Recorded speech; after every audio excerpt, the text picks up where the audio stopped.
If you've lost access to your Spotify account and don't have your phone number, you can still recover it by following these steps. This guide will help you regain access to your account using alternative methods.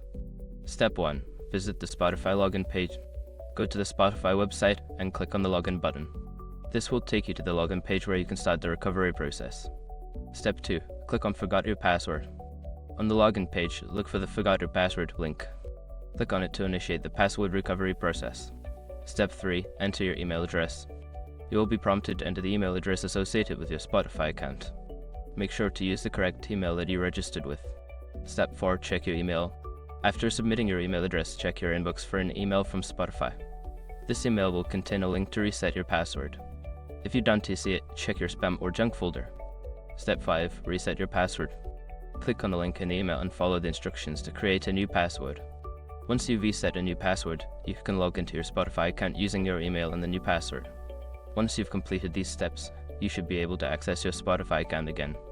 If you encounter any issues, consider reaching out to Spotify support for further assistance.